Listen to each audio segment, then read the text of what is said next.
హైదరాబాద్తో పరిచయం ఉన్న ఎవ్వరికైనా కోటి గురించి తెలుసు. హైదరాబాద్లో ప్రముఖ పర్యాటక ప్రాంతాల్లో అది కూడా ఒకటి. సిటీలోని అన్ని మూలాల నుంచి కోటికి బస్సులున్నాయి. ఒకప్పుడు సిటీలో పెద్ద మార్కెట్ ఏరియా అదే. నలువైపులా షాపింగ్ మాల్స్ రావటం, మల్టీప్లెక్స్ కల్చర్ మొదలవటంతో కోటి మార్కెట్ కళ తప్పింది. కానీ ఇప్పటికీ దానికి ఉన్న క్రేజ్ అలానే ఉంది. ఇంతకీ కోటికి పేరు ఎలా వచ్చింది?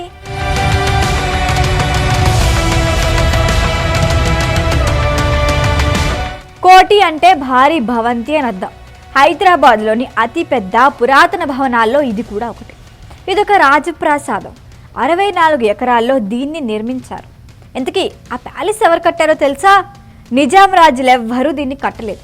హైదరాబాద్ నివాసిగా మారిన బ్రిటిష్ అధికారి జేమ్స్ కర్క్ ప్రాక్టిక్ ఈ భవనాన్ని నిర్మించారు. హైదరాబాద్లో ఓవైపు నిజాం ఉండేవారు, మరొక వైపు బ్రిటిష్ అధికారి జేమ్స్ ఉండేవారు. ఇద్దరి మధ్య ఓ రకమైన ఆధిపత్య పోరు కొనసాగుతూ ఉండేది. తనే రాజునని నిజాం అంటూ ఉండేవాడు. పరిపాలించేది తను కాబట్టి తనే కింగ్ అని జేమ్స్ అంటుండేవారు. నిజాంపై ఎలాగైనా ఆధిపత్యం కొనసాగించాలనే ఉద్దేశంతో ఆయన నివసిస్తున్న నిజాం ప్యాలెస్ కంటే అతి పెద్ద బంగ్లాని నిర్మించాలనుకున్నారు. అలా పుట్టుకొచ్చిందే కోటి భవనం. అమెరికాలోని వైట్ హౌస్తో సమానంగా ఉంటుంది ఈ భవంతి. పైగా ఇటాలియన్ శైలిలో నిర్మించిన తొలి కట్టడం కూడా ఇదే. అయితే కథ ఇక్కడితో అయిపోలేదు. నిజాం సంస్థానంలో మీర్ ఆలం ప్రధానిగా ఉండేవారు. ఆయన మనవరాలు ఖైరున్నీసా అత్యంత అందగత్తెల్లో ఒకరు. ఓ సందర్భంలో ఆమెను చూస్తాడు బ్రిటిష్ అధికారి జేమ్స్. ఎలాగైనా ఆమెను తన దాన్ని చేసుకోవాలని భావిస్తాడు. బలవంతంగా ఎత్తుకెళ్లి పెళ్లి చేసుకున్నాడని కొందరంటారు. మీర్ ఆలం అంగీకారంతోనే పెళ్లి జరిగిందని మరికొందరు అంటారు. ఆ విషయం పక్కన పెడితే జేమ్స్ ఖైరున్నీసా కాపురానికి గుర్తుగా 2 పిల్లలు పుడతారు.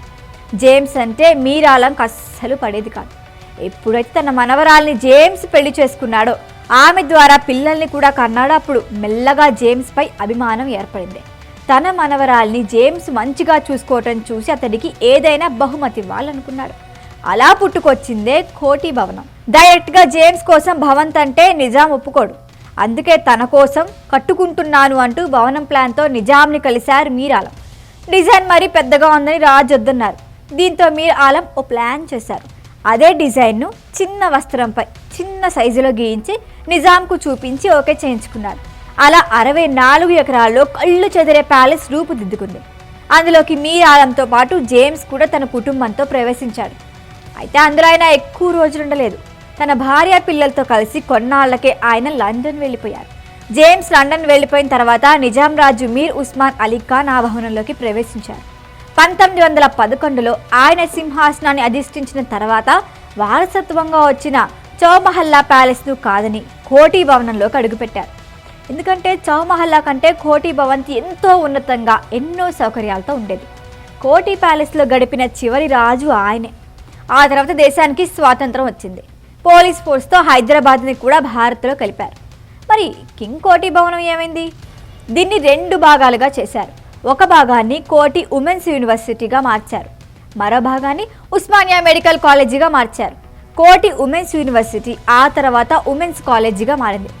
ఇప్పటికీ కాలేజీలోకి వెళ్తే ఆ వైభవం కనిపిస్తుంది. నగరం ఎన్ని మార్పులకి లోనైనప్పటికీ అప్పటి రాజభవనం ఇలాంటి కట్టడాల్లో కనిపిస్తూనే ఉంటుంది.